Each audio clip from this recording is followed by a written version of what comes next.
एक समय भारत के फैमिलीज के शॉपिंग का नंबर वन सोर्स होने वाले मॉल्स आज अपने सबसे बड़े लॉसेस को फेस कर रहे हैं। कोविड 19 के बाद मॉल्स में लगातार कमी आती जा रही है और वो लगातार लॉसेस में दिखते जा रहे हैं। शॉपिंग एसोसिएशन ऑफ इंडिया के मुताबिक करीब मॉल्स को 15,000 करोड़ का लॉस हुआ है इस कोविड 19 पैंडेमिक की वजह से, क्योंकि कोविड के बाद 18 महीनों तक मॉल्स लगातार बंद रहे हैं। कोविड की वजह से मॉल्स में काम करने वाले करीब 1.5 लाख लोगों की जॉब जा चुकी है और कोविड के बाद रिकवरी में सिर्फ 20% लोगों को जॉब दोबारा मिल पाई है। इस वीडियो में हम जानने की कोशिश करेंगे किस तरीके से भारत के मॉल्स आज लगातार फेल होते जा रहे हैं और कोई भी कस्टमर आज मॉल्स में जाने को क्यों नहीं तैयार है और किस तरीके से भारत के मॉल्स को दोबारा रिकवर किया जा सकता है। तो दोस्तों आइए इस वीडियो को शुरू करते हैं और डिटेल में सब कुछ समझने की कोशिश करते हैं। हेलो दोस्तों, मेरा नाम है दीपक, आप देख रहे हैं डिजिटल लॉट। तो कोविड के पहले मॉल्स भारत में एक नंबर वन सोर्स हुआ करते थे। एंटरटेनमेंट और शॉपिंग दोनों एक साथ हो जाया करती थी। एक मॉल के अंदर लोगों को बहुत सारे stores, theme park, riding area, virtual reality games, indoor cricket और बहुत सारे कुछ एक्सपीरियंस एक साथ मिल जाया करते थे, जिस वजह से फैमिली का एक रिफ्रेशिंग टाइम हो जाया करता था। भारत में मॉल की शुरुआत सन 1919 में अंसल प्लाजा दिल्ली में सबसे पहला मॉल भारत का खुला था और साल 2002 तक भारत में 3 मॉल्स हुआ करते थे। चेन्नई का स्पेंसर प्लाजा, मुंबई का क्रॉस रोड्स और दिल्ली का अंसल प्लाजा। और इसके बाद भारत में लगातार मॉल का कल्चर बढ़ता गया और हर शहरों में एक एक मॉल खुलते गए। आज एक रिपोर्ट के अनुसार भारत में 250 से ज्यादा मॉल्स हैं। लेकिन कोविड के टाइम में जब मॉल्स पूरी तरीके से बंद थे तो भारत में नए हैबिट्स डेवलप हो गए और आज लोग मॉल नहीं जाना चाहते हैं। तो बेसिकली हम 3 पॉइंट में समझने की कोशिश करेंगे कि क्यों भारत में मॉल्स लगातार फेल होते जा रहे हैं। तो सबसे पहला रीजन है भारत का डिजिटलाइजेशन और ई कॉमर्स इंडस्ट्री। तो जियो रिवोल्यूशन 2016 के आने के बाद भारत में लगातार इंटरनेट का एक्सेस बढ़ता गया और लोगों को सस्ते स्मार्टफोन मिलते गए, जिस वजह से बहुत सारी ई कॉमर्स कंपनी आती गई और आज ज्यादातर लोग अपने फोन से ही ऑर्डर कर लिया करते हैं जो भी उनको आइटम मंगाना होता है। बेसिकली लोग मॉल्स में जाया करते थे वाइड वेराइटी ऑफ थिंग्स के लिए, क्योंकि नंबर ऑफ स्टोर्स बहुत ज्यादा मॉल्स में होते थे, जिस वजह से अगर आपको एक टी शर्ट लेना है तो आपको उसकी 50 वैरायटी मिल जाएगी। लेकिन ई कॉमर्स ने इस चीज को और ज्यादा इजी कर दिया है कि अगर आप अपने फोन पे चेक करते हो तो आपको 1000 से ज्यादा टी शर्ट्स की वैरायटी मिल जाएगी। तो इस वजह से मॉल इन चीजों में पिछड़ते जा रहे हैं। दूसरी बात, जब 18 महीनों तक पूरी तरीके से मॉल्स बंद थे तो लोगों ने फोन पे ही ऑर्डर करना शुरू किया और इस वजह से एक हैबिट फॉर्मेशन हो गई इंडियन यूथ में बेसिकली, और आज वो मॉल जाना नहीं पसंद करते हैं। अगर आपको एक बार मॉल जाना है तो आप पूरी उसकी प्लानिंग करेंगे, क्या क्या आपको सामान खरीदना है। आप अपने कार से उस शॉपिंग मॉल तक जाएंगे और फिर उसके बाद आप शॉपिंग करके आप वापस आएंगे, जिस वजह से आपका काफी टाइम जाएगा, आपका काफी खर्च होगा। लेकिन अगर आपके पास स्मार्टफोन है तो आप तुरंत जो भी सामान चाहिए आप उसे ऑर्डर कर सकते हैं, वो आपके घर पे डायरेक्टली डिलीवरी हो जाएगी।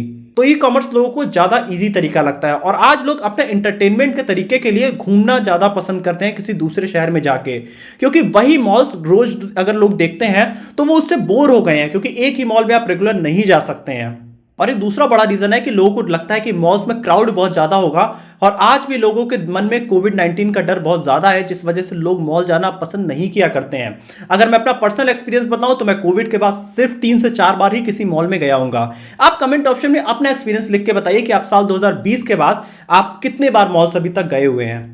अगर हम अपने दूसरे रीजन की तरफ जाते हैं तो एक मॉल का मेंटेनेंस और ऑपरेटिंग कॉस्ट बहुत ज्यादा होता है, जिसको सस्टेन करने के लिए वो बैंक से लोन लिया करते हैं। और कोविड के टाइम के बाद मॉल ओनर्स अपनी ईएमआई भी समय पे नहीं पे कर पा रहे हैं, क्योंकि 18 महीनों तक जब मॉल बंद था उनके सारे जितने प्रोडक्ट रखे हुए थे वो सब खराब हो चुके हैं और वो सारे उनको नए प्रोडक्ट फिलफिल करने पड़े अपने शॉप्स में, और आज कस्टमर भी वहां पे नहीं जा रहा है, जिस वजह से मॉल्स का ऑपरेटिंग कॉस्ट अब बहुत ज्यादा उनको प्रॉब्लम दे रहा है। एक मॉल को अगर हम समझने की कोशिश करें तो उसमें कई तरीके के कॉस्ट होते हैं, जैसे कि पार्किंग एरिया, गार्ड की सैलरी, सिक्योरिटी और इंफ्रास्ट्रक्चर जैसे कि कैमरा वगैरह, indoor AC, electricity cost, lift और एस्केलेटर।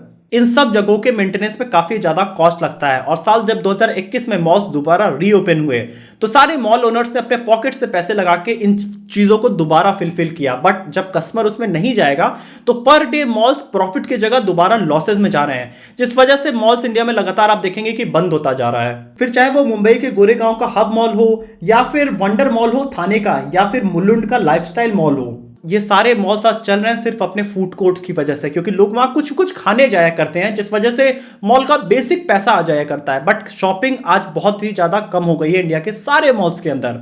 इसको हम एक और सर्वे के थ्रू बहुत ही क्लियर समझ सकते हैं। महाराष्ट्र के नागपुर में हुए एक सर्वे को अगर हम देखें तो करीब ऐसा 43% लोगों का मानना है कि वो ज्यादा क्राउड की वजह से वो मॉल नहीं जाना चाहते हैं। और दूसरा क्वेश्चन लोगों से पूछा गया, आप कितना फ्रिक्वेंटली एक मॉल में विजिट करते हैं, तो उसमें मोस्टली यूजर्स ने बोला कि या तो वो मंथली जाते हैं या वो फेस्टिव सीजन में जाया करते हैं।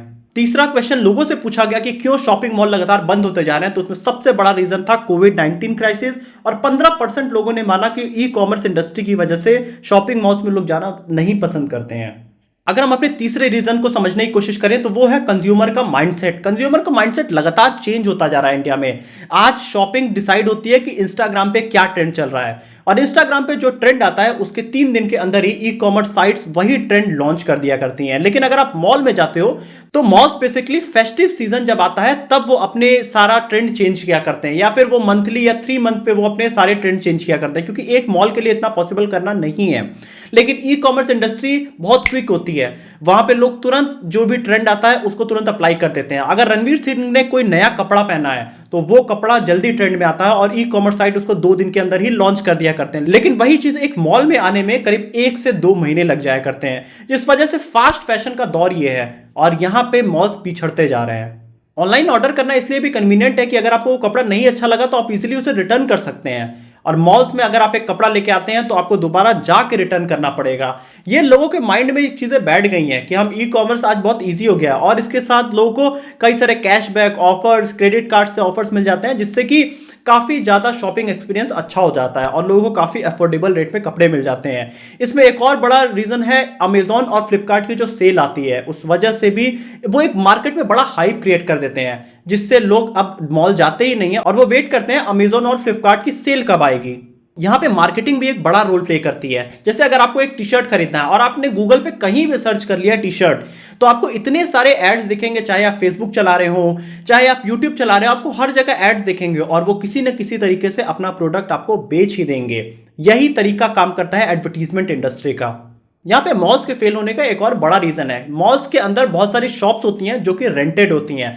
अब उनका रेंट बहुत ज्यादा होता है। अब अगर किसी पर्सन ने एक शॉप लिया है जहां पे वो टी शर्ट सेल कर रहा है, उसका रेंट तो पहली बात बहुत ज्यादा आएगा, लेकिन अगर वही पर्सन ई कॉमर्स के थ्रू अपना टी शर्ट बेचेगा तो उसको कोई रेंट नहीं देना है, उसका सिर्फ कॉस्ट एडवर्टीजमेंट में जाएगा, और एडवर्टीजमेंट में कन्वर्जन रेट बहुत ज्यादा होता है। अगर आप इंटरनेट पे एडवर्टीजमेंट करते हैं अपने टी शर्ट की तो आपका टी शर्ट जल्दी बिकेगा। अगर आपने मॉल में खोला है तो वहां पे तो आपको रेंट सबसे पहले ही देना है, और यहां पे जब आपका टी शर्ट बिकेगा तो आपका प्रॉफिट होगा, आपको कोई लॉस नहीं हो रहा है। इस वजह से ई कॉमर्स इंडस्ट्री ज्यादा डोमिनेट हो रही है और ज्यादातर शॉपकीपर्स अब ई कॉमर्स की तरफ मूव करते जा रहे हैं। वो मॉल्स में 50-60 हजार रुपए रेंट हर महीने नहीं देना चाहते हैं एक्स्ट्रा।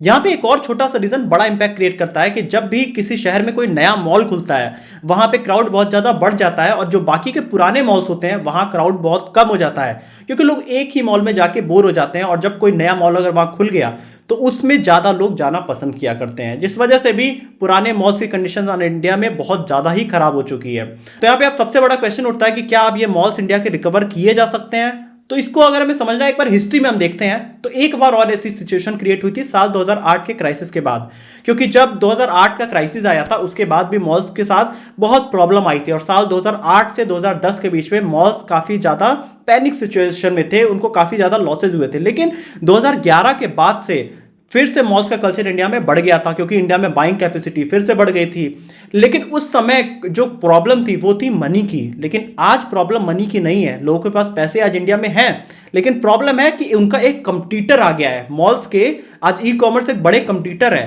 तो मॉल्स को फाइट करना है अब ई कॉमर्स इंडस्ट्री से, तो उनको उनके जैसा ही बनना होगा, और इसी में छुपा है मॉल्स के रिकवरी का सॉल्यूशन।